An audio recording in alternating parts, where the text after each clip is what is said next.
மூகம் கரோதி வாசாலம் பங்கும் லங்கயதே கிரிம் யத்கிருபாதமகம் வந்தே பரமானந்த மாதவம். ஸ்ரீமத் பகவத்கீதை 12வது அத்தியாயம் பக்தி யோகம் பார்த்துருக்கோம். இதில் முகவரியாக சில கருத்து பார்த்துட்டு அர்ஜுனனுடைய கேள்வி அதற்கான பதிலை கொஞ்சம் பார்த்தோம்.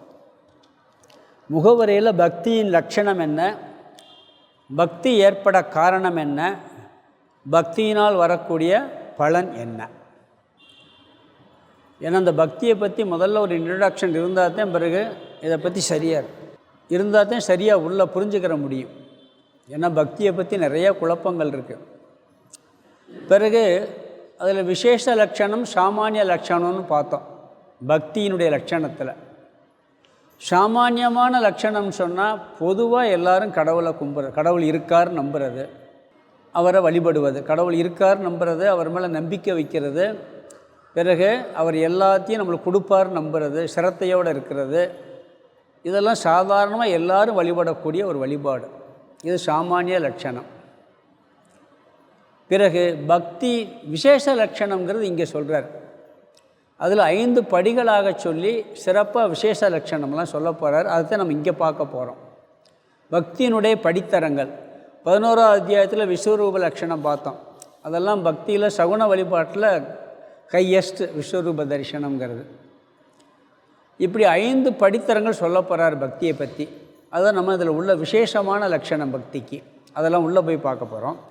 பிறகு பக்தி ஏற்பட காரணம் என்னன்னு பார்த்தோம். நம்ம ஒருவனுக்கு உண்மையிலேயே இந்த விசேஷமான லட்சணம் கடவுளை அடைய வேண்டும், கடவுளை அறிய வேண்டும் என்று ஒருவனுக்கு பக்தி வந்தால், உண்மையை அறிய வேண்டும், தத்துவத்தை புரிந்து கொள்ள வேண்டும் ஒருத்தனுக்கு பக்தி வந்துச்சுன்னா 2 காரணம். ஒன்று புண்ணிய பலத்தினால் வருமா, இல்லாட்டி வராதான். புண்ணியம் செஞ்சுருந்தாத்தான் பக்தியே வருங்கிறாங்க. 2வது காரணம் பகவானை பற்றிய ஞானத்தால். ஒருத்தர் மேலே பிரியம் வரணும்னு வச்சுக்கோங்களேன், அவரை பற்றி அறிவு இருக்கணும். அவர் எப்படிப்பட்டவர், நல்லவரா கெட்டவரா. நல்லவர்னால் பக்தி வரும், அன்பு வரும். கெட்டவர்னால் வெறுப்பு வந்துடும். இது மாதிரி கடவுளை பற்றிய அறிவு ஏற்பட்டால் கடவுள் மேலே பக்தி வரும். அந்த அறிவத்தை நம்ம 7வது அத்தியாயத்திலேருந்து பார்த்துட்டு வரோம். கடவுளுடைய பராப்பிரகிருதி, அபராப்பிரகிருதி, எல்லாத்துக்கும் காரணம், ஆதாரமான தத்துவம், அழியாதவரெல்லாம் பார்த்தோம். 7வது அத்தியாயத்தில் பார்த்தோம், 9வது அத்தியாயத்தில் பார்த்தோம். அப்புறம் விபூதி யோகத்தை அவருடைய பெருமையெல்லாம் சொன்னார். விஸ்வரூபத்தில் முழுசாக சொல்லிட்டார். கடவுள்னா என்ன, நான் யாருங்கிறத காமிச்சிட்டார். அப்போ அவர் எப்படிப்பட்டவர்னு தெரியும் பொழுது அவர் மேலே பக்தி வருது. அர்ஜுனனுக்கு அப்படித்தான் வந்துச்சு. 11வது அத்தியாயத்தில் என்ன வந்துச்சு, முதல்ல என்ன பண்ண ஆச்சரியப்பட்டான், பிறகு பயந்தான், பிறகு பக்தி வந்தது. இந்த 3 பாவனை விஸ்வரூபத்தை பார்த்த உடனே வந்துச்சு. இப்படிப்பட்ட ஒரு மகாத்மாவா, இப்படிப்பட்டவர், இவ்வளோ ஆற்றல் உள்ளவரா, இவ்வளோ சக்தி உள்ளவரான்னு சொல்லி அவனுக்கு இறுதியில் பக்தி வந்தது. அப்போ பக்தி வர காரணம் ஒன்று புண்ணிய கர்மா, நம்ம புண்ணியம் பண்ணியிருக்கணும் நல்லா பக்தி வரணும்னா. இல்லைன்னு சொன்னால் அவரை பற்றி அறிவு தெளிவாக இருந்தால் பக்தி வரும். இதையும் நான் கொஞ்சம் விரிவாக பார்த்தோம் போன கிளாஸில். பிறகு பக்தியினால் ஏற்படக்கூடிய பலன் என்னன்னு பார்க்கும் பொழுது முதல்ல மனோபலம் வரும். மனசில் ஒரு பெரிய தைரியம் வரும். கடவுள்கிட்ட பக்தி செலுத்த ஆரம்பிச்சிட்டோம்னு சொன்னால் நம்மளுக்கு கடவுள் இருக்காருங்கிற ஒரு நம்பிக்கை வரும். நம்ம கூட அவர் இருக்கார், எல்லாவற்றையும் அவர் பார்த்துக்கிடுவார் அப்படிங்கிற ஒரு நம்பிக்கை. ரொம்ப பக்திமான் பாருங்க, உண்மையாக முடியலைன்னா ஒரு வார்த்தை சொல்லுவான், அவர் பார்த்துக்கிடுவார்ப்பா, எல்லாம் அவர் பார்த்துக்கிடுவார் அப்படிங்கிற ஒரு நம்பிக்கை வரும். மனோபலம் வருகிறது. எவ்வளவு பெரிய ஒரு பிரச்சனையை சந்தித்தாலும் கூட அந்த கடவுள் நம்பிக்கை ஆழமாக இருந்துச்சுன்னா, ஏதோ கடவுள்கிட்ட விட்டுட்டேன், அவர் என்ன பண்ணுறாரோ பண்ணட்டும் அப்படிங்கிற ஒரு மனோதைரியம் வருகிறது, மனோபலம் வருகிறது. பிறகு மனசில் ஒரு நிறைவு வரும் பக்தியினால். ஏன்னு சொன்னால் நிறைவு எப்படி வரும்னா, தத்துவத்தை புரிஞ்சு ஞானத்தை அடைஞ்சு வரக்கூடிய முழுமையான நிறைவு. சாதாரண பக்தி செலுத்தும் போதே ஒரு டெம்பரவரியாக ஒரு நிறைவு வரும். எப்படி வருதுன்னா, நாம் எல்லாவற்றையும் பகவான்கிட்ட கொட்டி தீர்த்துருவோம். மற்றவங்க போய் சொல்ல மாட்டோம். கடவுள்கிட்ட போய் நம்ம மனசில் இருக்க எல்லாத்தையும், நல்லதோ கெட்டதோ, ஒருத்தரை பற்றி குறை சொல்ல வேண்டியிருக்கு, நம்மளுக்கு கெடுதல் பண்ணுறாரு, அவரை பற்றி வெளியே சொன்னால் பிரச்சனை வந்துடும். அவர் முக்கியமானவராக இருப்பார், அவரை பற்றி குறை சொல்ல வேண்டியிருக்கு, அவர் நம்மளுக்கு கெடுதல்லாம் பண்ணிக்கிட்டு இருக்காரு, அவர் எனக்கு இப்படிலாம் பண்ணுறாரு ஒருத்தர் சொல்கிறேன், எப்படியாவே அவர்கிட்ட போய் சேர்த்துருவான் அந்த விஷயத்தை. திருப்பி என்ன நம்மளுக்கு கெடுதல் வரும். சொல்லாட்டி மனசுக்குள்ளே பாரமாக இருக்கும். அப்போ என்ன பண்ணுறது, சொன்ன உடனே மனசில் இது ஒரு அதாவது பெரிய சைக்காட்ரிஸ்ட் யாருன்னா கடவுள் தான். சைக்காட்ரிஸ்ட் டாக்டர் என்ன பண்ணுறாரு, மனோதத்துவ டாக்டர்லாம் இந்த மைண்ட் ரொம்ப டிஸ்டர்ப் ஆனவங்களை கூப்பிட்டு அவர் மனசில் என்னெல்லாம் இருக்கோ அதில் பிடிங்கிடுவார். எப்படியாவது வரவழைச்சிடுவார். வரவழைச்சோன்னு ஃப்ரீ ஆயிடுவான். இது கடவுள்கிட்ட நம்ம என்ன பழக்கம் வச்சுருக்கோம், எதுனாலும் கடவுள்கிட்ட போய் சொல்லிடு அப்படின்னு ஒரு பழக்கம் வச்சுருக்கோம். இதனால் ஒரு மனநிறைவு ஏற்படுகிறது. 2வது பலன். பிறகு மனம் அன்புமயமாதல். எங்கேயாவது ஒரு இடத்துல அன்பு கிடைக்கலன்னா பகவான் மூலமாக கிடைக்கும். அதனால தான் அநாதாசிரமங்கள் எல்லாம் அம்மாவும் நீயே அப்பாவும் நீயேன்னு சொல்லி பகவானவே வழிபடுற பழக்கம் இருக்குது. பிறகு நல்ல பண்புகள் வளர்வதற்கு பக்தி பயன்படும். நீங்கள் வெளியே என்ன முயற்சி பண்ணி என்ன செஞ்சாலும் அதில் பொருளாதாரம் கிடைக்கும், எல்லாம் கிடைக்கும். நல்ல மனசு கிடைக்கிறது கஷ்டம். அது கடவுளால் தான் கொடுக்க முடியும். அதனால் பக்தியில் நல்ல பண்புகள் வளரும். பிறகு நம்மளுடைய கர்ம வினை, பிராரப்த கர்மம் பிறந்ததிலிருந்து மரணம் வரைக்கும் அனுபவிச்சாகணும். சில கர்மம் வலுவாக இருக்கும் பிராரப்தம், சிலது கொஞ்சம் வலுவு கம்மியாக இருக்கும். நம்மளுக்கு எது வலுவாக இருக்குது எது வலுவு இல்லைன்னு தெரியாது. வலு குறையாக இருக்கக்கூடிய பிராரப்த கர்மம் பிரார்த்தனையினால் நீங்கிடும். ஒருவேளை ரொம்ப வலுவாக இருந்தால் அதை தாங்குகிற சக்தி கிடைக்கும். பக்தினால் தாங்குகிற சக்தி கிடைக்கும். பிறகு பக்தி பண்ணுவது தனியாக போய் பிராயச்சித்தம் பண்ணணுங்கிறது அவசியம் இல்லை. ஒவ்வொன்றா போய் இந்த ஹோமம் அந்த ஹோமம்லாம் பண்ணணும். டெய்லி கடவுள்கிட்ட வழிபடுவதே ஒரு பிராயச்சித்த கர்மமாக வேலை செய்யும். இதெல்லாம் பக்தியினுடைய பலன்னு பார்த்தோம். இதை பற்றி ஒரு சுருக்கமாக ஒரு அவுட்லைன் பார்த்துட்டோம். பிறகு அர்ஜுனன் கேள்வி கேட்டான், அதற்கு பதில் சொன்னார். இவன் என்ன கேட்டான், சகுண பக்தியா நிர்குண பக்தியா, எது நேரடியான சாதனை, சகுண பக்தி மோட்சத்திற்கு நேரடியான சாதனையா நிர்குண பக்தி சாதனையா? இவர் என்ன சொல்கிறாருன்னு சொன்னால், எது சுலபம் எது கடினம்னு சொன்னார். சகுண பக்தி சிறந்தது, ஆனால் நிர்குண பக்தன் என்னையே அடைகிறான்னார். பதில் சொல்கிறதே கொஞ்சம் கர்மமா ஞானமானு கேட்டான். பிறகு துறவரமா இல்லறமான்னு கேட்டான். அதுக்கெல்லாம் கரெக்டாக அப்படி தான் பதில் சொன்னார். இல்லறம் சிறந்தது, துறவரம் உயர்ந்ததுன்னார். கர்மயோகம் சிறந்தது, ஞான யோகம் உயர்ந்ததுன்னார். இப்படி தான் சொல்லிட்டு வர்றார். அது மாதிரி சகுண பக்தி சிறந்தது, நிர்குண பக்தன் என்னை அடைகிறான்ட்டார். அப்போ எது கையுங்கிறதையும் சொல்லிட்டார். அதாவது ஒரு சுருக்கமாக அழகாக அவரால் சொல்ல முடியுது. இன்னொரு விஷயம் என்னென்னா, ரெண்டுமே படிகளாக இருக்குது.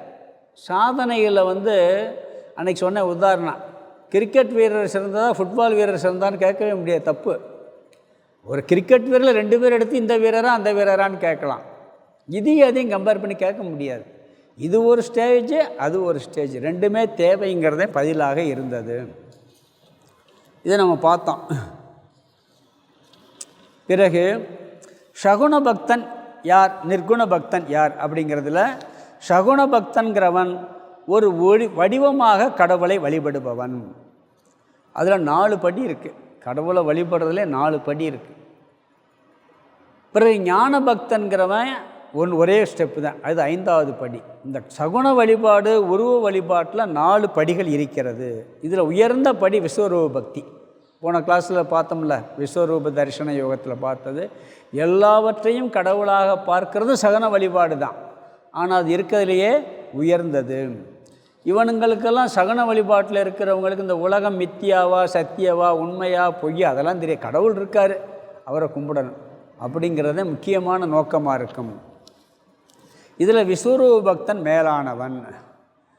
இங்கே என்ன சொன்னார்னா, சகுன பக்தனாக இருந்தால் உயர்ந்த பக்தன் போகலாம் விஸ்வரூப வரைக்கும், ஆனால் என்னை அடைய முடியாதுன்ட்டார். சகுன பக்தனாக இருக்கிறது வரைக்கும் நீ என்னை அடைய முடியாது, நிர்குண பக்தன் தான் அடைய முடியும். சகுன பக்தியில் மனப்பக்குவம் அடைந்து அவன் நிர்குண பக்திக்கு கடவுளை அடைய முடியும். கடவுளை அடைகிறது என்ன, கடவுள் சொரூபம் நானும் ஒன்றுன்னு புரிஞ்சுக்கிறது தான்.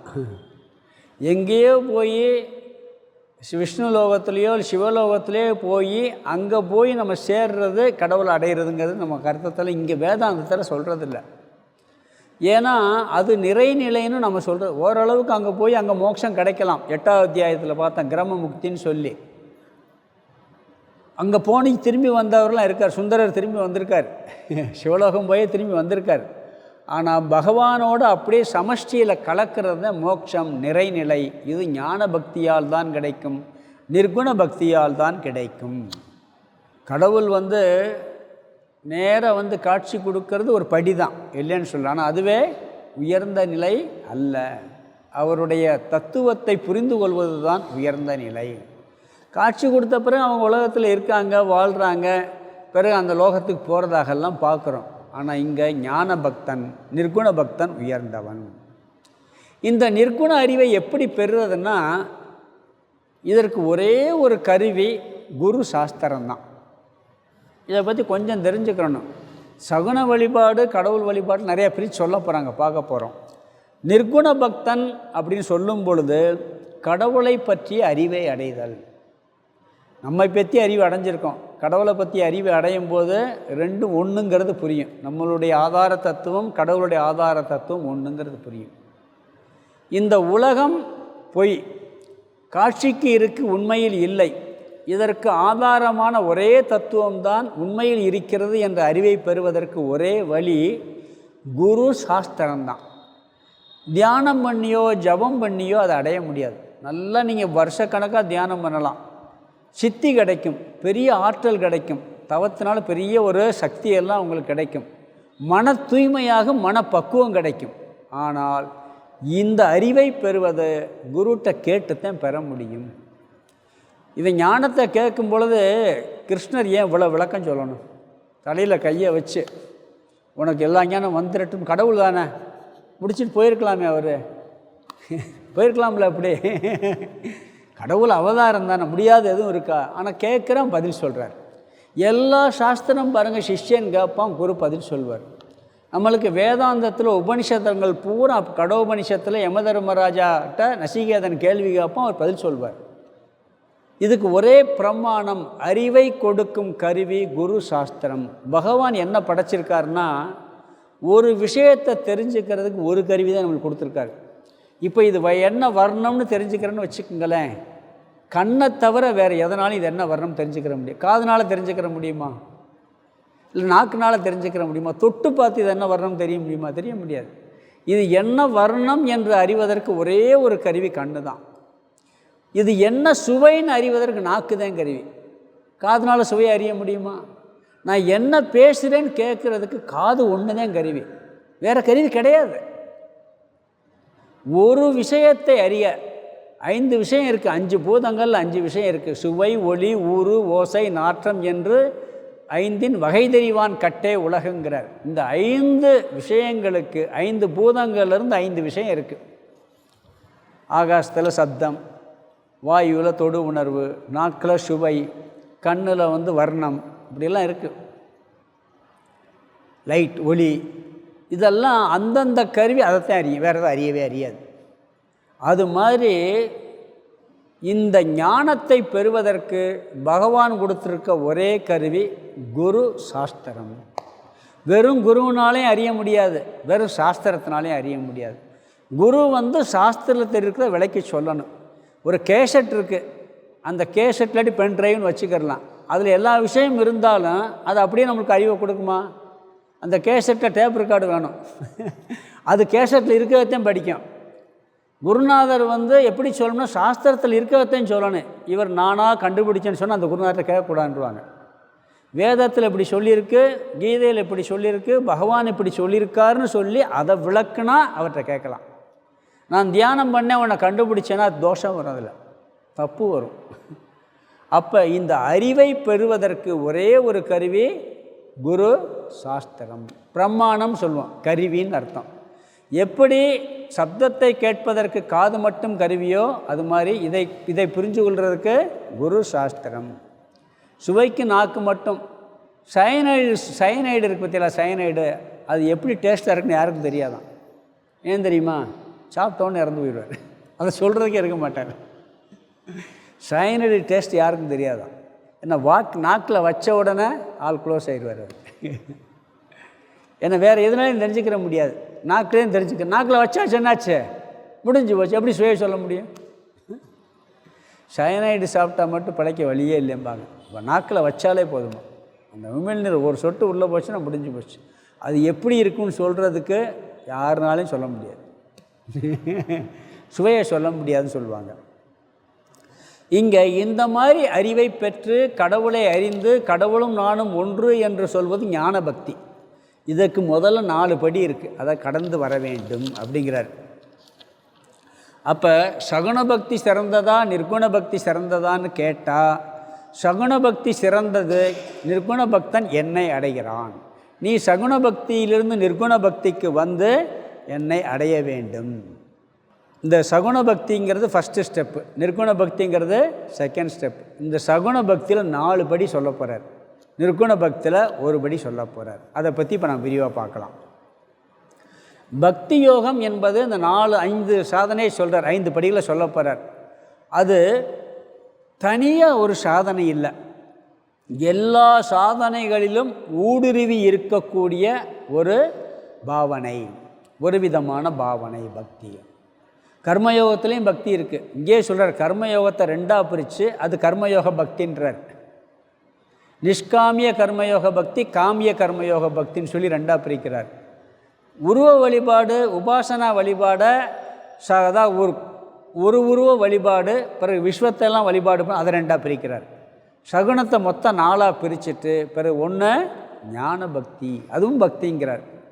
இதெல்லாம் நம்ம ஞான பக்தி, இப்போ கிளாஸ் கேட்குறதெல்லாம் ஞான பக்தி ஆக்சுவலாக. இப்படி 5 விஷயமாக பிரிக்கின்றார். 4 சகனமாகவும் 1 நிர்குணமாகவும் பிரிக்கிறார். அதில் எப்படி சொல்கிறாருன்னா, முதல்ல ஞான பக்தியை சொல்கிறார். இப்படி இந்த பக்தி இருந்தால் நீ என்னையே அடைஞ்சிருவ அப்படின்னு சொல்லிவிட்டு, இதுக்கு உனக்கு முடியலைன்னா அடுத்த ஸ்டேஜ் விஸ்வரூப பக்திக்கு வா. உனக்கு விஸ்வரூப பக்திக்கும் தகுதி இல்லைன்னு சொன்னால் என்ன பண்ணு, சகுன பக்தி, அதாவது ஒரு கடவுளை வழிபடக்கூடிய இஷ்ட தேவதா வழிபாடு, அந்த பக்திக்கு வா. அதுவும் முடியலைன்னு சொன்னால் நிஷ்காமிய கர்மயோக பக்தி பண்ணு. அதுவும் முடியலைன்னா காமிய கர்மயோகம் பண்ணு.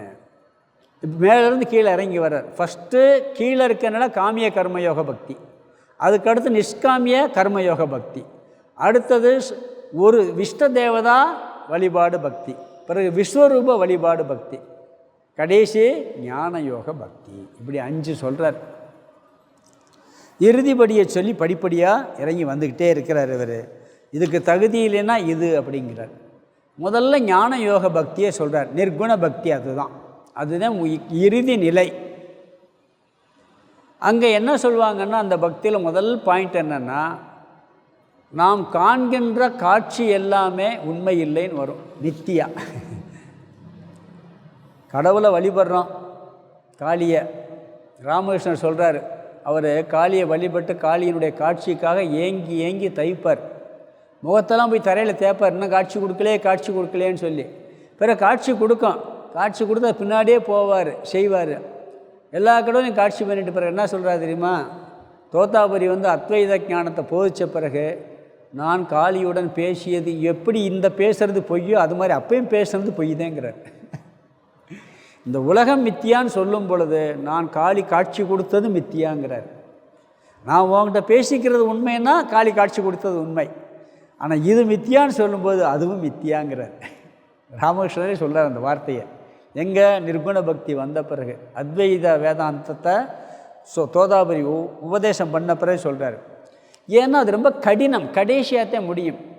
பாகவதத்தில் பார்த்தீங்கன்னா 10வது அத்தியாயம் வரைக்கும் கிருஷ்ணனுடைய லீலைகள், அவரை பற்றி நிறையா சொல்லியிருக்கு. உபன்யாசம் பூரா பாகவத உபன்யாசம் 10 வரைக்கும் தான் வருவாங்க, 11வது அத்தியாயம் போகவே மாட்டாங்க.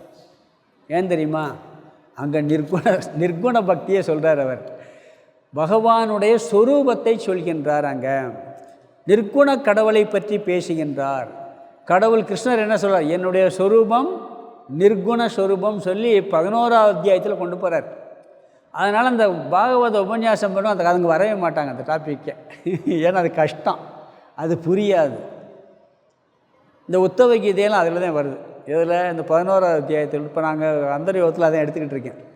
அங்கே ஃபுல்லாக நிர்குண, மற்ற பக்தியும் வரும். அதிகமான விசாரம் கடவுளுடைய நிர்குண ஸ்வரூபம், உண்மை ஸ்வரூபம், பிரம்ம ஸ்வரூபம், அதை பற்றி தான் சொல்லுது. அங்கேயெல்லாம் கிருஷ்ணனுடைய உடம்பே மித்தியா தான். அவர் கிருஷ்ணாஷ்டமியெல்லாம் கிடையாது. ஜன்மாஷ்டமியும் இல்லை, கிருஷ்ணாஷ்டமியும் இல்லை அவருக்கு. அவர் எங்கும் நிறைந்த பிறவாத ஒரு தத்துவம்ன்ட்டு போயிடும். பார்க்கப்படுபவர் அல்ல கிருஷ்ணர், பார்ப்பவராகிய நானே கிருஷ்ணன் வந்துடுறாங்க. அந்த மாதிரி போகிறது அது நிர்குண பக்தி. இவன் இந்திரியங்களை நன்கு கட்டுப்படுத்தி எல்லா இடத்திலும் சமபுத்தி உள்ளவனாகி எல்லா ஜீவராசியின் இடையிலும் மகிழ்ச்சியோடு இருப்பவனாக இருப்பான். இவன் இந்த நிர்குண பக்தியில் உள்ளவன். இப்படிப்பட்ட தகுதியை உடையவன் தான் நிர்குண பக்தன். இவன் எப்படி கடவுளை புரிஞ்சுக்கிறான்னு சொன்னால், அவர் அழியாதவர், இப்படித்தான் இருப்பார்னு சுட்டி காட்ட முடியாது. கடவுளுடைய ரூபத்தை இந்த ரூபம் சொல்லிலாம் சுட்டி காட்ட முடியாது. இந்திரியங்களால் கிரகிக்க முடியாதவர். நம்ம ஆத்மாவும் கிரகிக்க முடியாதுன்னு சொல்லி 2வது அத்தியாயத்தையெல்லாம் படித்தோம். ஆத்மாவை இந்திரியங்களால் கிரகிக்க முடியாது. சிந்தனைக்கு எட்டாதவர். இந்த பொய்யாக தெரிகிற அனைத்துக்கும் ஆதாரமானவர் அவர்தான். பாம்பு எப்படி கயிறு வந்து பாம்புக்கு ஆதாரமாக இருக்குது, தங்கம் நகைக்கு ஆதாரமாக இருக்கிறது மாதிரி இதெல்லாம் காட்சியில் இருக்குது, மாறிக்கொண்டே இருக்கிறது. இந்த மாறிக்கொண்டு இருக்கின்ற தத்துவத்துக்கு மாறாமல் இருக்கக்கூடிய ஆதாரம். தங்கம் மாறாது, நகை மாறும். கயிறு பாம்பாக தெரியலாம், ஒரு மாலையாக தெரியலாம், ஒரு வெடிப்பாக தெரியலாம். ஆனால் கயிறு தான். அந்த கயிறில் எந்த காட்சியை வேணாலும் நீங்கள் பார்க்கலாம். அது மாதிரி பகவான் ஆதாரமான மாறாத அழியாத ஒரு தத்துவமாக இருக்கிறார். அதன் மீது இந்த உலகமெல்லாம் இருக்கிறது என்று புரிந்து கொண்டவன். அவர் அனைத்தையும் வியாபித்திருப்பவர். அங்கிங்கனாதபடி எங்கும் பிரகாசமாய் ஆனந்த பூர்த்தியாகி நிற்பவர். மாறாதவர், அசையாதவர் என்று அறிகிறான். இந்த ஆகாசம் எங்கேயாவது அசையுமா? எல்லா இடத்துலையும் ஆகாசம் இருக்குது. அது அசையணும்னு இன்னொரு இடம் வேணும். அதனால் ஆகாசம் அசையாது. அது மாதிரி கடவுள் எங்கும் நிறைந்ததால் அசைய முடியாது. நிறைகுடம் நீர் தழும்பாதுன்னு சொல்கிறது மாதிரி கொஞ்சம் கேப் இருந்தால் தழும்பும். எல்லா இடத்துலையும் அவரே இருந்தால் எங்கிட்டு போகிறதுக்கு வேறு இடம் வேணுமே, அந்த இடமும் அவர் தானே. இப்படி நிர்குண பக்தி இவன் இப்படி கடவுளை உணர்கின்றான். அந்த கடவுளே என்னுடைய சொரூபமும் அவருடைய சொரூபம் ஒன்று என்று புரிகின்றான். தத்துவமசின்னு சொல்கிறான். நீயே அதுவாக இருக்கிறான்னு குரு உபதேசம் பண்ணுறார். நீயே அந்த கடவுளாக இருக்கிறாய். எதன் அடிப்படையில்? ஆதார தத்துவத்தின் அடிப்படையில். மேலோட்டமாக நானும் அவர் ஒன்றுன்னு சொல்லக்கூடாது. அவருக்கு பூஜை பண்ணவனா எனக்கு பண்ணுன்னு சொல்லக்கூடாது. அடிதான் விழுகாங்க. பிறகு அது சொல்கிறார், இந்த நிர்குண பக்தியை பற்றி சொல்லும்போது இது மிக மிக கடினம் அப்படின்னு சொல்கிறார். இந்த பக்தி ஆரம்பத்திலேயே பண்ண முடியாது, இந்த விஷயத்தை புரிஞ்சுக்கிறதெல்லாம் ரொம்ப ரொம்ப கடினம் அப்படின்னு சொல்கிறார் அவர். 8ஆம் வகுப்பு படித்தவனுக்கு 9ஆம் வகுப்பு ஈஸியாக இருக்கும். நேராக 10ஆவதுக்கு போனால் கஷ்டம். அதை விட +1 போனால் அதை விட கஷ்டம். +2க்கு போனால் அதை விட கஷ்டம். 8லேருந்து படிப்படியாகத்தான் போனவன். நேராக அங்கே போகிறோம்னா ரொம்ப கடினம். ஏன்னா அது புரியாது. அதுக்கெல்லாம் கொஞ்சம் கற்பூர புக்தி வேணும். வாழைத்தண்டு புத்தியை வச்சுக்கிட்டு புரிஞ்சுக்கிற முடியாதுங்கிறார். எப்பயுமே ஒரு விஷயத்தில் நீங்கள் இறங்கி அந்த செயலை செய்யும்போது அது ரொம்ப கஷ்டம்னு தெரிஞ்சுன்னா அதுக்குன்னு தகுதி வரலைன்னு அர்த்தம். இப்போ சமையலே பண்ணுறோம், சமையல் கஷ்டமாக இருக்குன்னு என்ன அர்த்தம்? அது சரியாக தெரியலை, அதுக்கு தகுதி இல்லைன்னு அர்த்தம். சுலபமாக செஞ்சோம்னா அதுக்கு தகுதி வந்துருச்சுன்னு அர்த்தம். எந்த ஒரு செயல், பிஸ்னஸ் கூட வச்சுக்கோங்க, அது சுலபமாக ஈஸியாக செஞ்சால் அவனால் ட்ரைனிங் ஆகிட்டான்னு அர்த்தம். கஷ்டப்பட்டால் இன்னும் கொஞ்சம் பக்குவம், அதுக்கு ட்ரைனிங் வரணும்னு அர்த்தம். அது மாதிரி கடினம்னு சொன்னாலே இன்னும் அதுக்கு பக்குவம் வரணும்னு அர்த்தம். சாதாரணமாக எளிதாக போக முடியாது அப்படிங்கிறார்.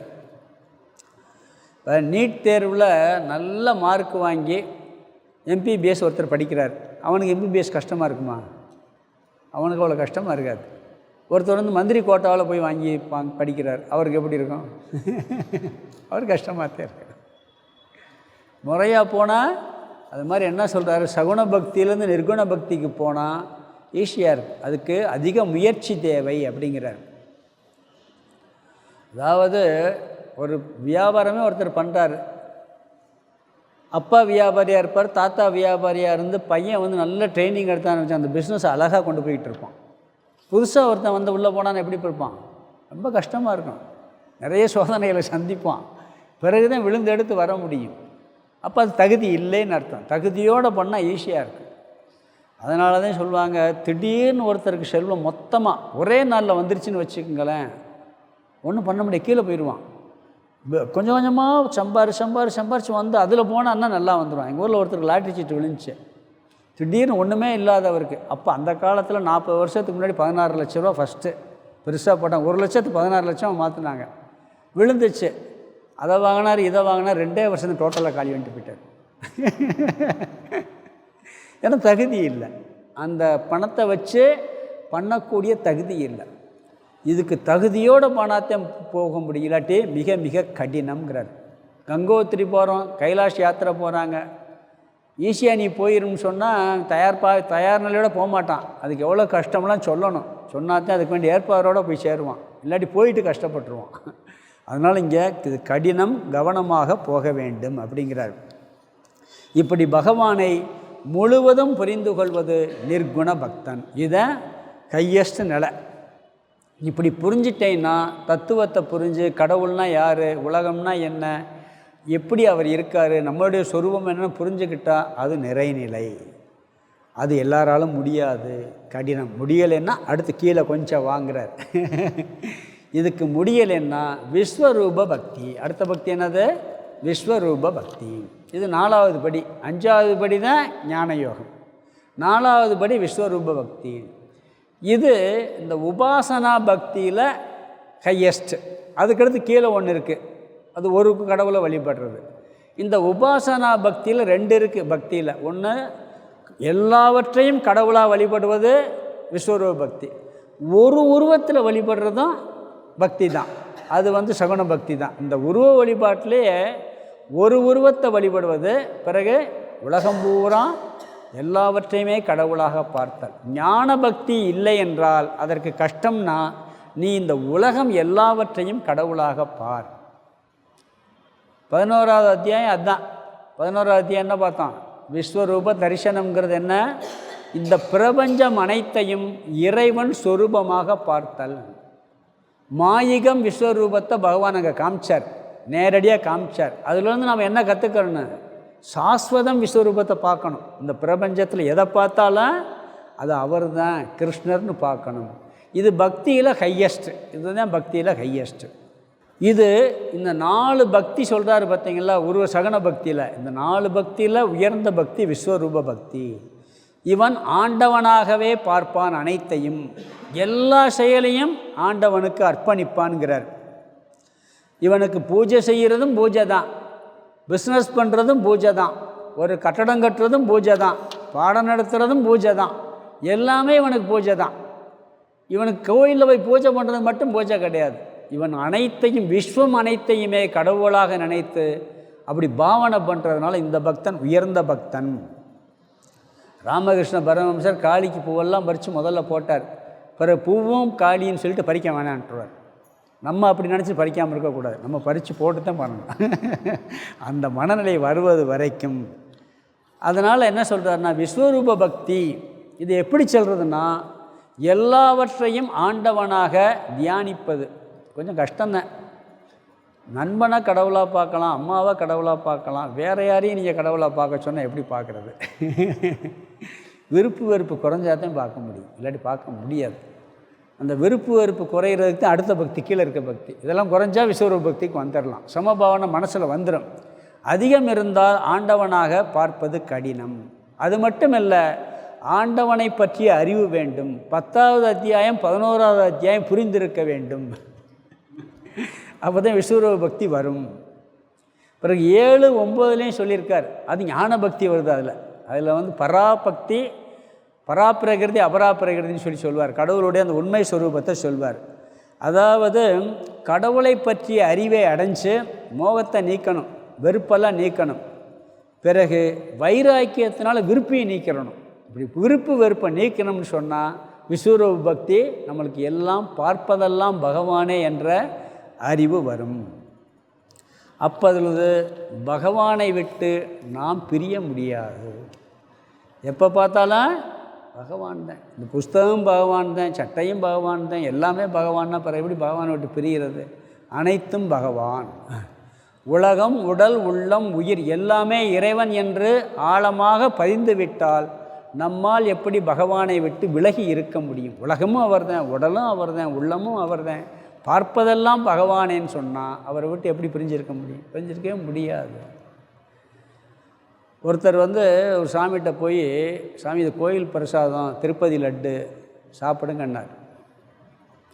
எனக்கு சுகர் இருக்குது, அதனால் எனக்கு அதெல்லாம் வேணாம் அப்படின்னார்.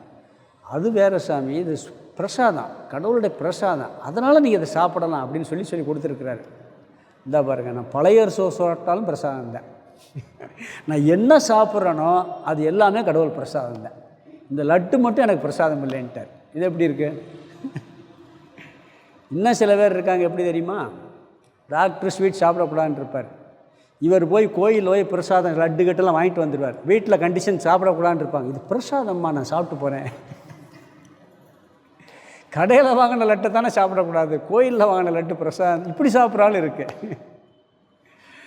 இங்கே என்ன சொல்கிறாருன்னா, உண்பது அனைத்துமே கடவுளுடையது, எல்லாமே பிரசாதம் தான், செய்கின்ற செயலெல்லாம் அவருடையது, அவருடைய பாவனை. இது விஸ்வரூப பக்தி. இதனுடைய பலன் என்னன்னு சொன்னால், பகவான் இந்த இடத்துல சொல்கிறாரு, இந்த பக்தன் அனைத்தையும் ஆண்டவனாக பார்க்கக்கூடிய பக்தனை நான் விரைவில் கரையேற்றுகிறேன்கிறார். ஞான பக்தன் என்னை அடைஞ்சிட்டான்ட்டார். அவன் என்னையே அவன் நானா ஒன்றுன்னு சொல்லிட்டார். அது 5 முதல்ல பார்த்தது. நிர்குண பக்தன் இவன் விரைவில் அடைகிறான்கிறார். சீக்கிரம் வந்துடுவானா. இதுக்கு பின்னாடி இருக்காலாம் இருக்குது, இன்னும் 2-3 பக்தி இருக்குது. இதை மட்டும் சீக்கிரம் வந்துடுவாங்கிறார். இதுக்கு உதாரணம் சொல்லணும்னா, நம்ம இங்கேருந்து சென்னை போகணும், புரியுதுங்களா? இப்போ தேனியிலேருந்து சென்னை போகணுன்னு வச்சுக்கோங்களேன். செங்கல்பட்டு போயாச்சு, என்ன சென்னை எப்போ சீக்கிரம் போயிடலாம் அப்படின்னு சொல்லுவோம். செங்கல்பட்டு போயாச்சுன்னா சீக்கிரம் போயாச்சுன்னு சொல்லுவோம். திண்டுக்கல் போன பிறகு சீக்கிரம் போயாச்சுன்னு சொல்லுவோம்மா. நான் விழுப்புரம் போகணும்ப்பா, அப்புறம் செங்கல்பட்டு போகணும், அதுக்கு பிறகு தான் சென்னை போகணும்னு சொல்லுவோம். ஆனால் செங்கல்பட்டு வந்தவனை கேட்குறான், வந்தாச்சான்னு சொல்லி கேட்டால் என்ன சொல்லுவான்? வந்தாச்சுப்பா, சீக்கிரம் போயிடலாம் அப்படிம்போம். சென்னையே மாம்பழம் வந்தாச்சுன்னா வந்தாச்சு சென்னையில் தான் இருக்க அப்படிம்போம். அது நிர்குண பக்தி. செங்கல்பட்டு வரைக்கும் போகிறது விஸ்வரூப பக்தி. இன்னும் கீழே 3 இருக்குது. விழுப்புரம் 1 இருக்குது, திருச்சி 1 இருக்குது, திண்டுக்கல் 1 இருக்குது. தேனியிலேருந்து வச்சுக்கிறோமே, அப்படி ஒரு உதாரணத்துக்கு சொல்கிறேன். அப்போ அவனை விரைவில் நான் கரையேற்றுகிறேன்கிறார். யாரை? விஸ்வரூப பக்தனை நான் விரைவில் கரையேற்றுகிறேன். எப்படின்னா 5வது படியான ஞான யோகத்திற்கு அவனை கரையேற்றி விடுவேன் அப்படிங்கிறார். 5வது படியில் இருக்கிறவனை விரைவில் கரையேற்றின்னு சொல்லலை, அவன் என்னையே அடைஞ்சிட்டான்ட்டார். புரியுதுங்களா? 3வது படியில் இருக்கவன் நான் சொல்லலை, 4வது படியில் இருக்கவனத்தையும் சொல்கிறாரு, விரைவில் கரையேற்றுகிறேன். அப்போ விஸ்வரூப பக்திங்கிறது 4th ஸ்டேஜ். இந்த விஸ்வரூப பக்தியை நம்ம வளர்த்துக்கிறதுக்காகத்தான் நதி பூஜையெல்லாம் பண்ணுறோம். கங்கையிலெல்லாம் பார்த்தீங்கன்னா வரிசையாக அங்கே காசிலெல்லாம் அப்படியே பூஜை நடக்கும். ஹரித்வார் காசிலெல்லாம் கிரிவலம் போகிறது என்ன?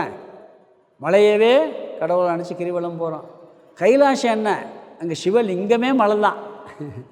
இதெல்லாம் எல்லாவற்றையும் கடவுளாக பார்த்து பழகிறதுக்கு தான் இதெல்லாம். கடலுக்கு பூஜை, நதிக்கு பூஜை, மலைக்கு பூஜையெல்லாம் என்னென்னா இந்த விஸ்வரூப பக்தியை நாம் வளர்ப்பதற்காகத்தான். மிருகங்கள், பறவைகள் எல்லாத்தையும் கடவுள் மயமாக பார்ப்பது, இதெல்லாம் விஸ்வரூப பக்திக்கு அடித்தளம். இந்த வழிபாடுகள் எல்லாம் இது 4th ஸ்டேஜ். அனைத்தையும் ஆண்டவனாக பார்த்தல். செய்கின்ற செயல் அனைத்தும் இவனுக்கு பூஜை தான். கோயிலில் போய் பூஜை பண்ணுறது மட்டும் பூஜை இல்லை. சாப்பிட்ற எல்லாமே பிரசாதம் தான். கோயிலில் போய் வாங்கிக்கிறது மட்டும் பிரசாதம் கிடையாது இவனுக்கு. எப்படி செலுத்துவதுன்னா, முதல்ல விருப்பு வெறுப்பு குறைஞ்சாதான் இந்த பக்தியை செலுத்த முடியும். பிறகு ஆண்டவனை பற்றிய அறிவு இருந்தாலும் இந்த விஸ்வரூப பக்தி வரும். இவன் பலன் என்ன? விரைவில் நிற்கண பக்திக்கு அவன் ஆண்டவனை அடைந்து விடுவான்.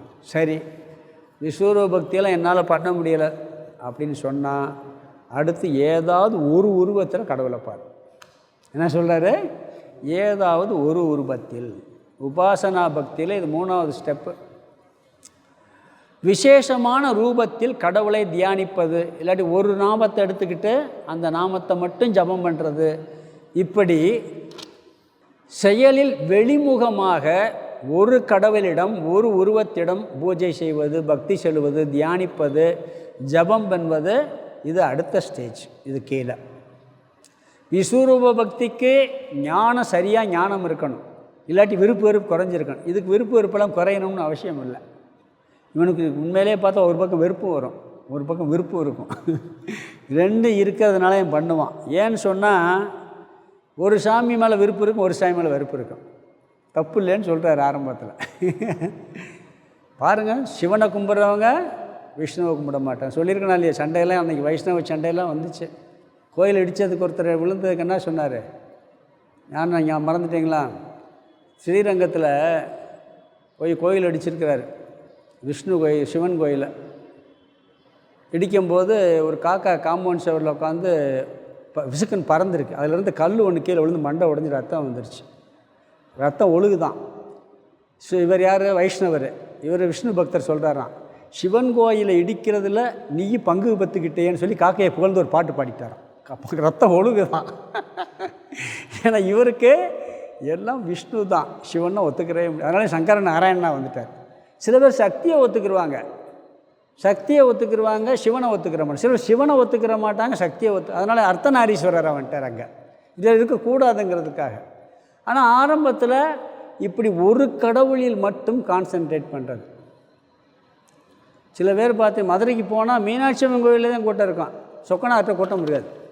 சிதம்பரத்துக்கு போனால் அங்கே சிவன்கிட்ட தான் கூட்டம் இருக்கும், சக்திகிட்ட கூட்டம் இருக்கும், அம்பாள்கிட்ட கூட்டம் இருக்காது. ஒருத்தர் கேட்டார், நீங்கள் மதுரையா சிதம்பரமானு கேட்டார். இது என்னடா இப்படி கேட்குறாருன்னு பார்த்தா, வீட்டில் அம்மா ஆட்சியா ஐயா ஆட்சியான்னு கேட்டார். மதுரைன்னா அம்மா ஆட்சியா, சிதம்பரம்னா ஐயா ஆட்சியா, இப்படியெல்லாம் பேசுகிறாங்க. இப்படியெல்லாம் இருக்குது. இன்னொன்று சொல்லியிருக்கேன் உங்கள்கிட்ட, ஞாபகம் இருக்கா? ஒருத்தர் விஷ்ணுவிலேயே திருப்பதியை பிடிக்கும், ஸ்ரீரங்கம் கோயில் பிடிக்காது. இங்கேயும் விஷ்ணு தானே, எனக்கு திருப்பதி தான் விஷ்ணு. அதுக்கு சொன்ன காரணம் என்ன தெரியுமா? கேட்டிருக்கீங்களா? சொல்லியிருக்கேன் உங்கள்கிட்ட, எங்கே சொன்னேன்னு தெரியல. ஏன்னா இவரை கும்பிட்டா இவர் நின்றுக்கிட்டு இருக்காராம், உடனே வந்து காப்பாற்றிடுவாராம். இவர் படுத்திருக்கிறதுனால எந்திரிச்சு வர லேட் ஆயிருமா. இப்படியெல்லாம் நினச்சா என்ன பண்ணுறது? ஏதாவது ஒரு ரூபத்தில் தான் அவங்களுக்கு இருக்குது, தப்பு இல்லைங்கிறாரு. விஸ்வரூப பக்தி செலுத்த முடியலைன்னா அவர் கடவுளை போய் படுத்து எந்திரிச்சு வர லேட் ஆயிருமா. திருப்பதி நின்றுக்கிட்டே இருக்கலாம், உடனே வந்து காப்பாற்றிடுவாராம். இப்படியெல்லாம் பக்தி செலுத்தணும் என்ன பண்ணுறது?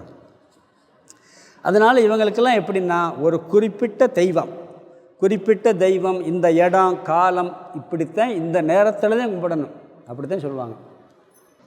அமாவாசை எண்ணெய் கும்பிட்டாத்தான் சக்தி, பௌர்ணமி அம்பி கும்பிட்டாத்தான் சக்தி, பிரதோஷ தன்னைக்கு மட்டும் நீ அந்த நந்தியை கும்பிடணும். இப்படி ஒரு டைம் வரையறை வச்சுக்கிட்டு ஒரு குறிப்பிட்ட தெய்வத்து மேலே குறிப்பிட்ட காலத்தில் கும்பிட்றது, அதுவும் சகுன பக்தி. அது விஸ்வரூப பக்திக்கு அடுத்தவர் தப்புன்னு சொல்லி இதிலிருந்து அவன் என்ன பண்ணுவான், கொஞ்சம் கொஞ்சமாக விஸ்வரூப பக்திக்கு போய் விடுவான்.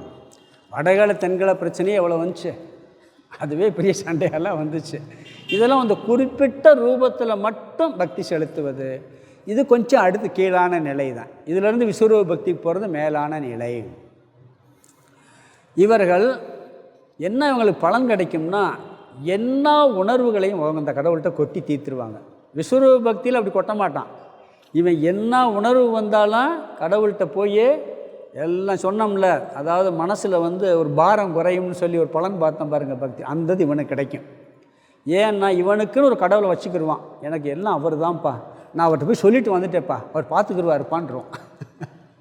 அவர்கிட்ட போய் என்னென்ன சொல்லணுமோ சொல்லிட்டு வந்துட்டேன், அவர் பார்த்துக்கிறவார்னு சொல்லிடுவான். இது இந்த சகுன பக்தியில் இந்த ஒரு ரூபத்தை வழிபடக்கூடிய பலன். அதாவது மனோதத்துவ ரீதியாக அவனுக்கு மன கஷ்டங்கள்லாம் நீங்கும். நிறைய அதுக்கு உதாரணம்லாம் பார்த்துருக்கோம். எங்கள் ஆசிரமத்தில் ஒரு பையன் இருந்தான், இப்போ இருக்கான், வேலை பார்க்குறான். நாங்கள்லாம் பிரேயரை முடிச்சுட்டு வந்துடுவோம், அவனை மட்டும் ஆளை பார்த்தா இருக்க மாட்டான், வரமாட்டான். ஏதாவது அவசரமாக வேலை தேடி நான் அப்போ அட்மினிஸ்ட்ரேஷன்லாம் பார்த்துக்கிட்டு இருந்தேன், நிர்வாகம்லாம். பார்த்தா ஒவ்வொரு சாமிகிட்ட நின்றுக்கிட்டே இருப்பான், ஏதாவது ஒரு சாமிகிட்ட. ஏன்னா தட்சிணாமூர்த்திகிட்ட சொல்லிட்டு போதும்னா, இல்லை எல்லா சாமிகிட்டையும் சொல்லணும், ஒரு சாமி விட்டால் 100 சாமி காப்பாற்றிடுவார் அப்படின்னு ஒவ்வொரு சாமிகிட்ட போய் 5 நிமிஷம் நீ சொல்லிட்டு தான் கோயிலை விட்டே வெளியே வருவான். ஏன்னா இந்த சாமி இல்லாட்டி அந்த சாமியை காப்பாற்றிடுவாரான். இது என்ன பார்க்க, இதில் அவனுக்கு ஒரு மனசில் ஒரு நிறைவு வருது, ஒரு அது எல்லாத்தையும் கொட்டிட்டு பாரத்தெல்லாம் இறக்கி வச்சுட்டு வந்துடுறது. இதெல்லாம் ஒரு பலன் கிடைக்கும் அப்படிங்கிறார். இந்த பக்தியை இவர் படிக்கிறார், மாணிக்க வாசகர். திருமாலும் பன்றியாய் சென்றுணரா திருவடியை உருநாம் அறியவோர் அந்தணனாய் ஆண்டு கொண்டான். ஒரு நாமம் ஓருருவம் ஒன்றும் இல்லாருக்கு 1000 திருநாமம் பாடினாம் தெள்ளேனம் கொட்டோமோங்கிறார். ஒரு நாமம் ஓருருவம் இல்லாதவர் அவர் நிர்குணன். ஆனால் அது எப்படி இப்போ திருமாலும் பன்றியாய் சென்றுணரா திருவடியை, அவருக்கு ஆதி அந்தம் கிடையாது. திருமால் கூட பார்க்க முடியலை. ஆனால் எனக்கு நீ ஒரு உருவமாக காட்சி கொடுத்து எனக்கு காட்சி கொடுத்துட்டேன். ஆனால் உனக்கு உருவமும் கிடையாது, நாமமும் கிடையாது. ஒரு நாமம் இல்லை, ஆனால் 1000 திருநாமம் பாடி உடனே வழிபடுறேன். எப்படியெல்லாம் எல்லாம் வந்துடும் இந்த பாட்டில். திருமாலும் பன்றியாய் சென்றுணரா திருவடியை, ஆதி அந்தம் இல்லாத நிர்குண பிரம்மன். ஆனால் நீ என்ன பண்ண, எனக்கு புரிஞ்சுக்கிற முடியாதுன்னு ஒரு அந்தணனாய் ஆட்கொண்டாய். நீ எப்படிப்பட்டவன், ஒரு நாமம் ஓருருவம் இல்லாதவன், ஆனால் 1000 திருநாமம் பாடி தெல்லேனம் கொட்டோம். நான் பாட்டு வழிபடுறேன். எல்லாத்தையும் சொல்லிட்டாரா? மாணிக்க வாசகர் பாடலாம் அருமையாக இருக்கும். அதனால் இங்கே மீண்டும் மீண்டும் பகவானிடம் வைத்தல், அப்பியாச யோகம் சொல்லுவாங்க. கடவுளை திருப்பி திருப்பி சிந்திக்கிறது, ஜபம் பண்ணுறது. 107 தடவை ஜபம் பண்ணலான்னு உட்காருவான். ரூபத்தை நினச்சிக்கிட்டே இருக்கலாம். நினைப்போம் கொஞ்சம் நேரம் கடவுள் உருவம் தெரியும், அப்புறம் வேறு பக்கம் போயிடும் மனசு. திருப்பி திருப்பி திருப்பி அடித்து கொண்டு ஒரு ரூபத்தில் ஒரு நாமத்தில் கடவுளுடைய ரூபத்தை தியானித்தல். என்ன ரொம்ப ஒரு நாயை பிரியமாக வளர்த்துட்டோம்னா திருப்பி துரத்தி விட்டாலும் போகாது. திருப்பி திருப்பி உட்காந்துக்கிட்டே இருக்கும் பக்கத்தில். கொஞ்சம் அடி போடணும். போட்டு திருப்பி திருப்பி துரத்திக்கிட்டே இருந்தால் ஓடி போயிடும். அப்படி நம்ம மனசில் வேறு எண்ணம்லாம் வந்துக்கிட்டே இருக்கும். அதெல்லாம் நீக்கி இந்த ஒரு நாமத்தில் ஒரு ரூபத்தில் நிறைய ஜபம் பண்ணுறது, தியானம் பண்ணுறது. ஒரு உருவத்தையே இஷ்ட தேவதா உபாசனான்னு பேர் இதுக்கு. விஸ்வரூப பக்தி கீழே இருக்குது இஷ்ட தேவதா உபாசனா.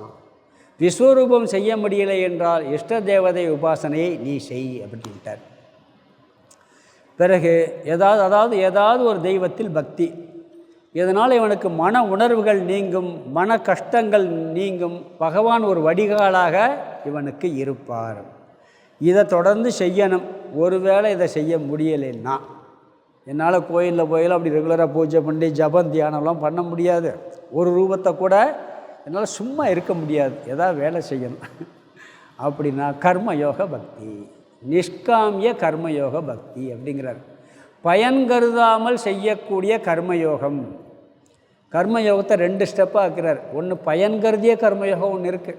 என்ன கர்மயோகம்னாலே பயன் கருதாதுன்றான்னு சொல்லுவோம்னா, அதுவும் பயன் கருதிய கர்மயோக செயலியும் ஒரு கர்மயோகத்தினுடைய படியாக சொல்கிறார். அது எப்படின்னு பார்ப்போம் நம்ம. அதாவது 3வது படியான இந்த இஷ்ட தேவதா பக்தியிலும் உன்னால் அதிக நேரத்தை செலவழிக்க முடியவில்லை என்றால் நீ நிஷ்காம கர்மயோக பக்திக்கு வா அப்படிங்கிறார். அதாவது இவன் உலக சுகங்களுக்காக செயல்பட மாட்டான். கடவுளை அடையணும், அதனால் பக்தியெல்லாம் செலுத்த முடியலை, அதுக்காக சித்த சுத்தியெல்லாம் வேணும்னு சொல்லி செயல்பட்டுக்கிட்டே என்ன பண்ணுவான், செயலவே கடவுளுக்காகன்னு சொல்லி இவன் பயன் கருதாமல் செயல் செய்வான் அப்படிங்கிறார். இவனுக்கு செயலில் அதிகமாக ஆர்வம் இருக்கும். அந்த செயல் கடவுளுக்காக செய்கிறேன்னு எண்ணத்தில் செய்வான். பலன் எது கொடுத்தாலும் ஏற்றுக்கொள்ளக்கூடிய மனநிலையில் இருப்பான். நம்ம கர்மயோகத்தில் அதெல்லாம் பார்த்துருக்கோம். இது கர்மயோக பக்தி. ஏன் இவனுக்கு கடவுள் மேலே பக்தி செய்ய முடியலன்னா, சும்மா இருக்க முடியாது, ரஜோகுணம் ஜாஸ்தியாக இருக்குது. அப்போ சேவைகள் அது இதுன்னு போவான். ஒருத்தருக்கு ஒரு மந்திர தீட்சை கேட்டார். மந்திர தீட்சை சாமி முருக பக்தர் சாமிகிட்ட கேட்டு அவருக்கு ஓம் சரவண பவாய நமக அப்படிங்கிற மந்திரத்தை கொடுத்துட்டார். அவர் போயிட்டு ஒரு சாமி எனக்கு இந்த மந்திரத்தை மாற்றி கொடுங்கன்னார். ஏன் பண்ண, எனக்கு சரவண பவன் ஹோட்டல் சாப்பாடு பிடிக்கும், அது சொல்லும் போதெல்லாம் அந்த ஹோட்டல் சாப்பாடு ஞாபகத்துக்கு வருது, அதனால் மந்திரத்தை மாற்றி கொடுங்க. என்ன பண்ண முடியும்? இவங்களுக்கு உலக விஷயங்கள் விடுபட முடியலை, அப்போ பக்தி செலுத்த முடியலை. அப்போ வேறு கர்மயோகத்தை செய்ய, கடவுள் வழிபாட்டுடன் நீ செயல் செய், சமுதாய சேவையெல்லாம் செய்ய. ரஜோகுணம் அதிகமாகவும் சத்துவகுணம் குறைவாக இருப்பவர்களுக்கு இந்த பக்தி, இவங்களுக்கு மனசு அமைதியாக இல்லை, அதே நேரத்தில் உலகத்தில் ரொம்ப ஆசையும் கிடையாது. பிறகு இந்த விருப்பு வெறுப்புனால வரக்கூடிய தீமையும் கிடையாது. பூஜை ஜபம் தியானமெல்லாம் செய்ய முடியலை. அதெல்லாம் டிவி சினிமாவிலையும் கவனத்தை செலுத்த முடியலை. புரியுதுங்களா? அதுலேயும் போக முடியலை, இதுலேயும் வர முடியலைங்கும்போது நீயே உன்னுடைய பிஸ்னஸை பாரு, தொழிலை பாரு, கடமையை செய்யி. அந்த கடமையை கர்ம யோகமாக செய். பயன் கருதாமல் என் டியூட்டின்னு மட்டும் செய்யி.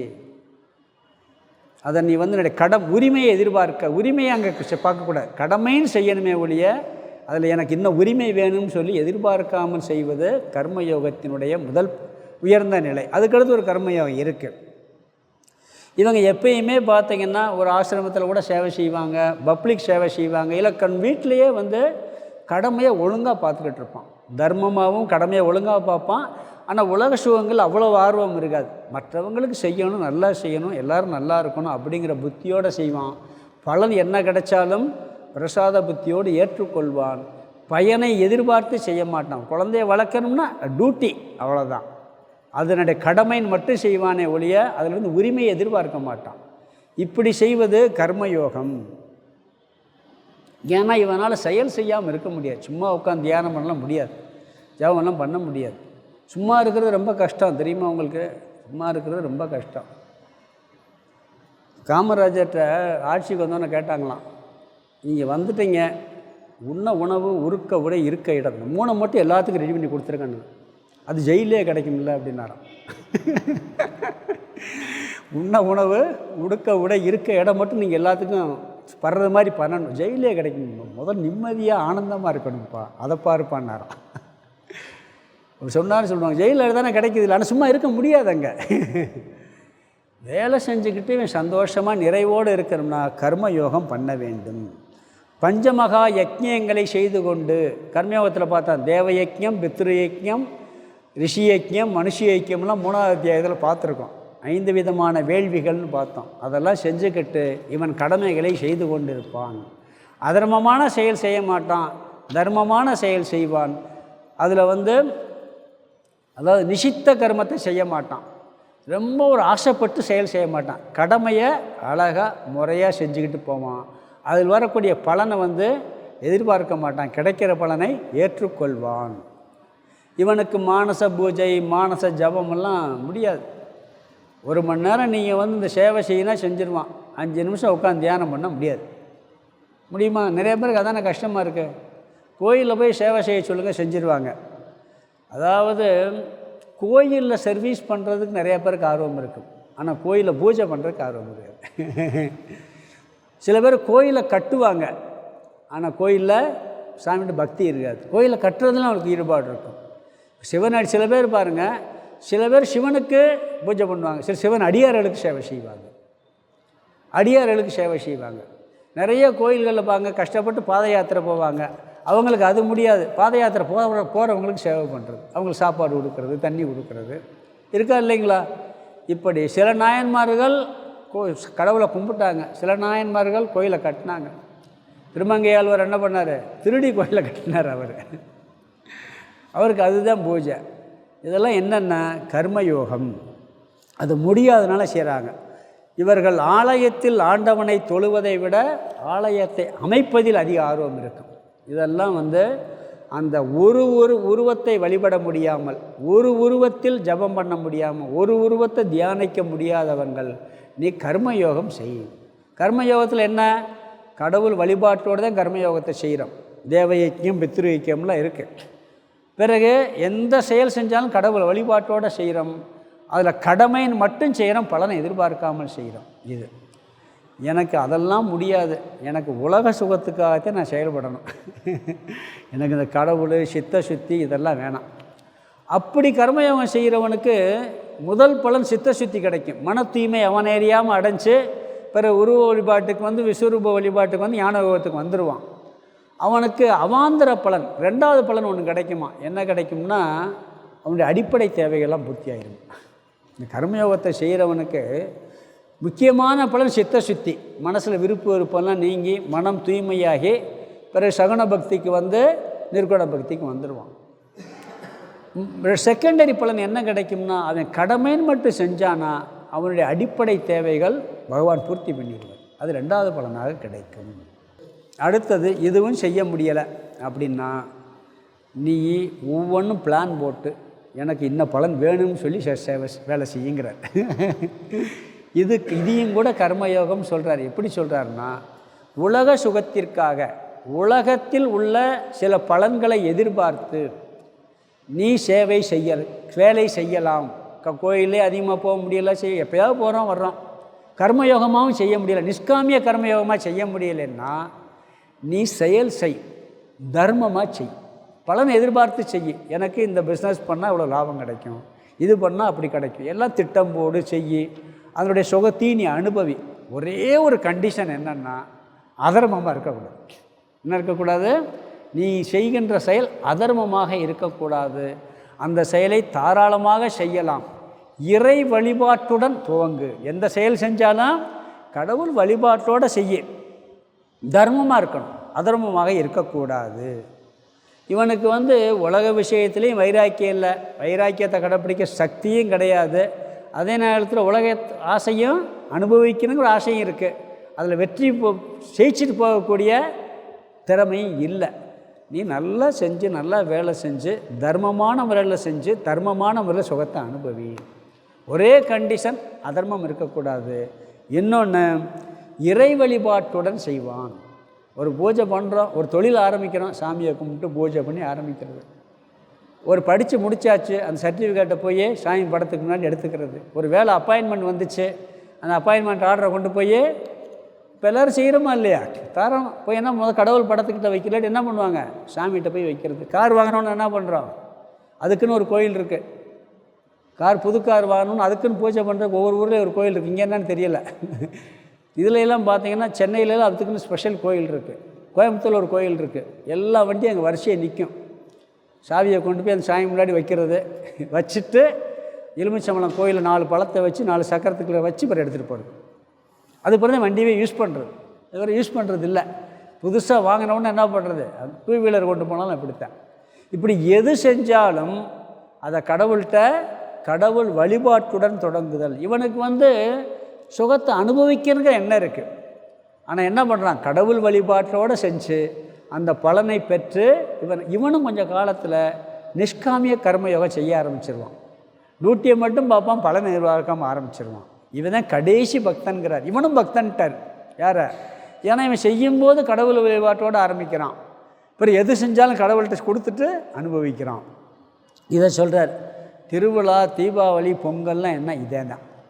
நாம் சுகத்தை அனுபவிக்கிறதுக்கு தீபாவளி பண்டிகை, பொங்கல் பண்டிகை. தீபாவளிக்கெல்லாம் எவ்வளோ பலகாரம் செய்கிறோம். செஞ்சு என்ன பண்ணுறான்? சாமிகிட்ட வச்சுட்டு ஒரு பலகாரம் செய்வோம் தெரியுமா? என்னது? அதில் ஒரு மருந்து செய்வான், ஜீரண மருந்து. அதையும் கொண்டு போய் கடவுள்கிட்ட வச்சிடுறது. ஏன்னா நிறையா சாப்பிடுவோமா அன்றைக்கி, ஜீரணமாகணும். நிறைய சென்னையில் பார்த்துருக்கேன், ஜீரண மருந்துன்னு ஒன்று வச்சுருப்பாங்க. அது பொதுவாக அந்த பிராமின்ஸ் வீட்டில் பண்ணுவாங்க. ஜீரண மருந்து ஒன்று பண்ணி எல்லாம் நிறைய வெரைட்டிஸ் அவங்கள மாதிரி செய்ய முடியாது, செஞ்சு அதையும் கொண்டு போய் கடவுள்கிட்ட வச்சுருவாங்க. நிறைய சாப்பிட்டு அதையும் சாப்பிட்றது. நீ அனுபவி, கடவுள்கிட்ட வச்சுட்டு அனுபவி, கடவுள்கிட்ட இல்லாமல் அனுபவிக்காத. நம்ம திருவிழா எல்லாமே அதுதான். கோயில் திருவிழாக்கள் என்ன நடக்குது பார்த்தீங்கன்னா எல்லாமே இருக்கும். வழிபாடு இருக்கும், பக்தி. கடா வெட்டுவான். ஏன்னா நீ மட்டன் சாப்பிட்றதுக்கு ஒரு நாள் வச்சுருவான், இத்தனாந்தேதி நீ மட்டன் சாப்பிட்டுக்க. அப்புறம் இந்த மஞ்சள் நீராட்டம் ஒன்று இருக்கும், ஆட்டமாக ஆடி எல்லாம் பண்ணிட்டு போ. அது ஒன்று. அதில் நிறைய மெடிக்கல் விஷயமும் சொல்லுவாங்க அந்த மஞ்சள் நீராட்டில். பிறகு பார்த்திங்கன்னா அதில் ஒவ்வொரு நிகழ்ச்சி வச்சுருப்பான். 4 நாள் திருவிழான்னு வச்சுக்கங்களேன். ஒரு நாள் என்ன இருக்கும், முருகனுடைய அது என்னமோ ஒரு நாடகம் சொல்லுவாங்க, வள்ளி திருமண நாடகம் இருக்கும். ஒரு நாள் ஹரிச்சந்திரா நாடகம் இருக்கும். ஒரு நாளைக்கு ஆடலும் பாடலும் போட்டுருவான். கோயிலில் அதெல்லாம் தேவையான்னு கேட்பாங்க. நம்ம சிஸ்டம் இருக்குது. அன்றைக்கி ஒரு அந்த காலத்தில் பரதநாட்டியம் ஏதாவது ஒரு நிகழ்ச்சி இருக்கும். ஏன்னா நீ கடவுளை மையமாக வச்சு அனுபவிச்சுட்டு போ. இப்போ பார்த்தீங்கன்னா கோயிலுக்கு எல்லாம் ஒரு மீடியமாக வந்துக்கிட்டே இருப்பாங்க, இளைஞர்கள் வரமாட்டான். நீங்கள் ஆடலும் பாடலும் போட்டிங்கன்னு வச்சுக்கங்களேன், வரிசையாக கோயிலில் சாமி மட்டும் வந்து உட்காந்துருவோம். சாமியை கும்பிட வர்றானா இல்லையா? அப்போ எல்லாம் இதை நம்ம சில பேர் தப்புங்கிறாங்க. அப்படி இல்லை, அது ஒரு முறை இருக்கணும், ஒரு சிஸ்டம் இருக்கணும், ரொம்ப மோசமாக போயிடக்கூடாது. அப்போ எல்லாமே என்ன பண்ணுறாங்கன்னு சொன்னால், பகவானுக்கு அர்ப்பணம் செய்து பகவானுக்கு கொடுத்துட்டு நீ அனுபவி. உலக ரீதியான ஆசைகள் தான் பெரும்பாலான மக்களுக்கு அதிகமாக இருக்கிறது. 1000 என்ன லட்சத்தில் 99,999 பேருக்கு அதுதான் இருக்குது. அதனால் பகவான் என்ன வச்சுட்டாங்க, அந்த சிஸ்டத்தை வச்சுட்டாங்க. தர்மம் முக்கியம். இன்றைக்கி என்ன செஞ்சாலும் என்ன முக்கியம்? தர்மம் முக்கியம்.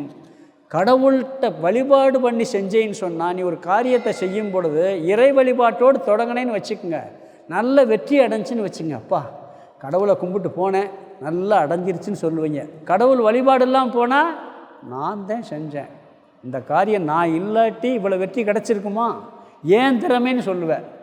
நீ பக்தியோடு போய் காமிய கர்மமாக இருக்கட்டும், உலக சுகத்துக்காக இருக்கட்டும், கடவுள்கிட்ட நல்லா பூஜை பண்ணிட்டு செஞ்சேன்னா மனசுக்குள்ளே ஒரு எண்ணம் வரும், நல்லா கும்பிட்டு போனேன்ப்பா, அந்த கடவுள் இதை எனக்கு திருப்தியாக நிறைவேற்றி கொடுத்துட்டாருங்கிறத அகங்காரத்தை அங்கே சமர்ப்பிச்சிருவேன். இல்லாட்டி என்ன வரும்? நம்மளுக்கு ஆணவம் வருகிறது. கடவுள்கிட்ட நல்ல வேலைக்காக, ஒரு மகனுக்கு நல்ல குழந்தை மனைவி கிடைக்கணும், இல்லை மகளுக்கு நல்ல கணவன் கிடைக்கணும், இப்படிங்கிறதுக்காக எல்லாம் பிரார்த்தனை பண்ணுவாங்க.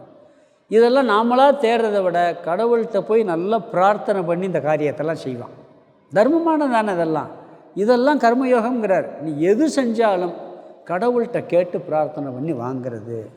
இப்போ மடமெல்லாம் இருக்குது, சிருங்கேரி காஞ்சி மடமெல்லாம் இருக்குது. அங்கே பார்த்தீங்கன்னா கூட்டம் வரிசையாக நிற்கும், நிறைய நிற்கும். யாராவது எனக்கு மோட்சத்தை கொடுங்கன்னு அவர்கிட்ட கேட்டிருக்காங்களா? சாமி எனக்கு மோட்சம் கிடைக்கணும்னு ஆசீர்வாதம் பண்ணுங்க, ஞானம் கிடைக்கணும்னு யார் ஒரு ஆள் சொல்லியிருப்பாருன்னு கேளுங்க. வருஷம் நிற்கும். என் பொண்ணுக்கு சீக்கிரம் கல்யாணம் பிடிக்கணும், நல்ல மாப்பிள்ளை அமையணும், தொழில் இப்போத்தே ஆரம்பிச்சிருக்கேன், நல்லா நடக்கணும், இப்படி வரிசையாக லிஸ்ட்டு இருக்கும், பெரிய லிஸ்ட்டு. தப்பு இல்லைங்கிறார். நீ கடவுள் வழிபாட்டோடு செய்ய, கடவுள்கிட்ட கேட்டு செய்ய, உனக்கு ஆணவம் வராது. அவர்கிட்ட ஆசீர்வாதம் பண்ண நல்லா நடந்துச்சு, இல்லை நான் பார்த்தேன் நல்லா முடிச்சேன்னு வரும். வருமா வராதா?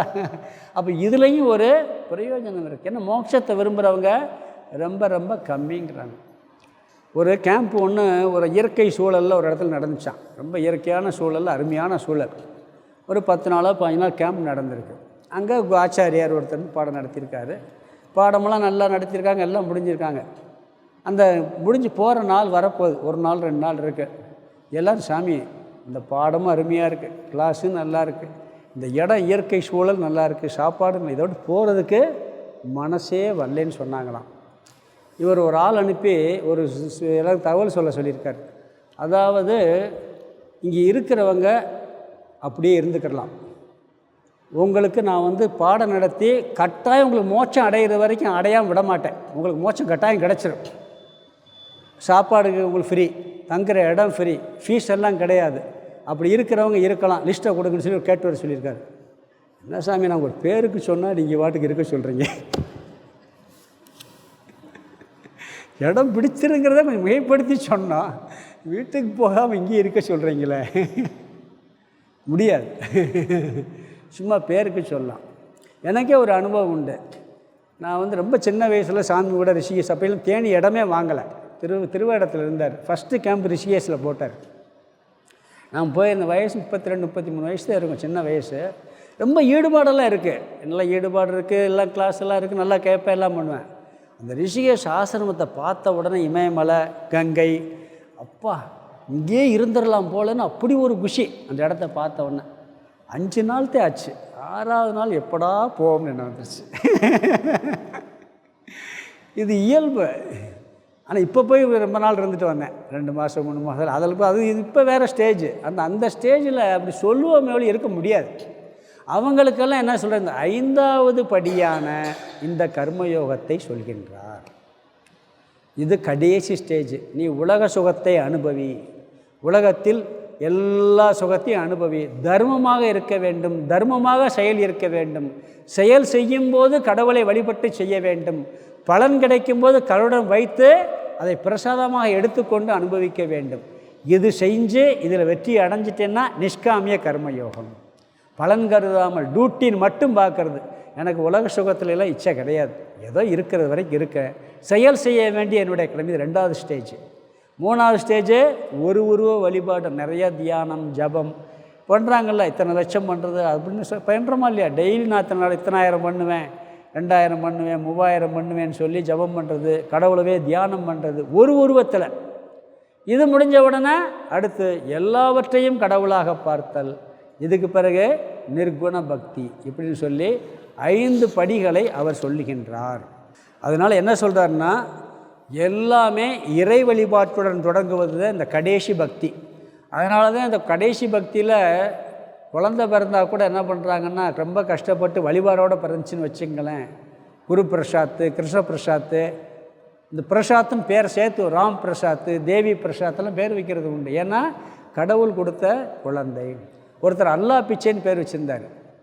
அல்லாஹ் கொடுத்த பிச்சை அவருக்கு பையன், அப்படி பேர் வச்சுருந்தார் ஒருத்தர்.